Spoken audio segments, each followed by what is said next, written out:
And what is his response, if there is a response, to laying down my burdens? You know what's funny is that his family, when Threesome and Foreplay and all the other books came out, they thought it was great. Oh my gosh. They were like, you know, that's our ex-daughter-in-law. She's on television. You know, it's great. I mean, my ex-husband was even selling books on his job. You know, it was like crazy. So, but they always knew that this memoir was coming. So when it came out, I talked to my children about it before it came out. I talked to my granddaughters, you know, the people that I knew would be affected by it, my immediate family and friends.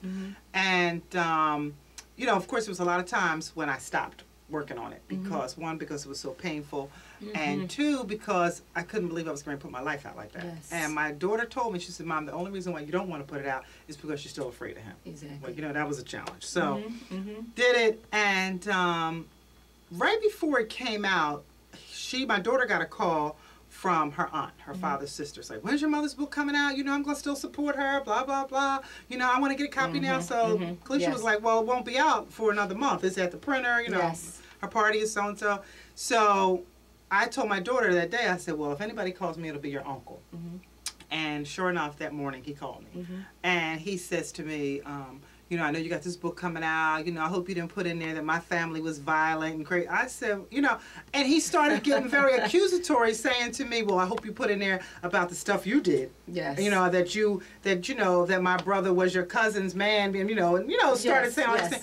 And that took me over the edge. And that also told me that if you don't tell on yourself, somebody else will.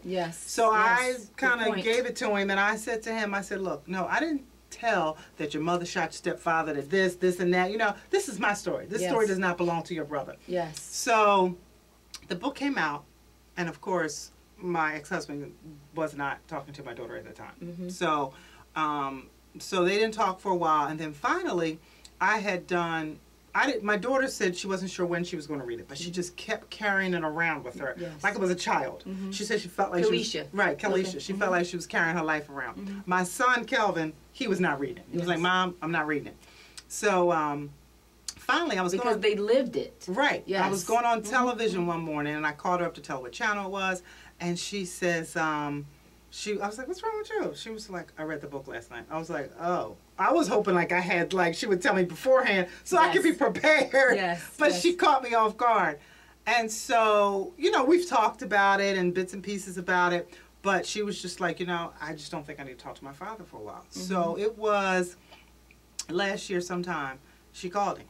And so they're talking and everything. And every time they would talk, it would be like, as they say, the elephant in the room. Because he would never say anything about it. She didn't. And then finally she asked him about it. And he totally denied it. He denied the abuse, yet he said his mother abused him.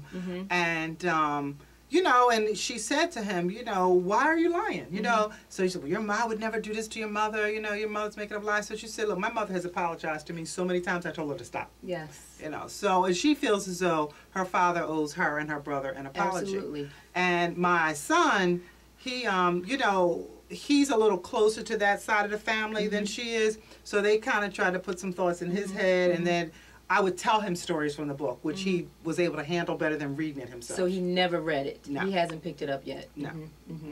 His friends have, so he knows the gist of it. Yes.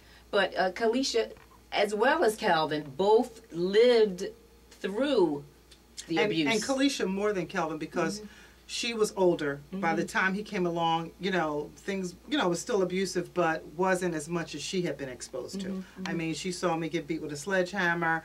She saw the beating with the sneaker. You know, she has seen her mother brutalized 3 times. I saw it too. Your pages are vivid. The way you write, you know, all of your fiction, of course, are vivid, and your memoirs are just unbelievable. That's why I tell people that it's no, you know, when people ask me about this book, and when they ask me, like churches ask me to come out and speak, or whoever, or people want to give it to their daughters, I tell them, this is no piece of cake here. This is the real thing.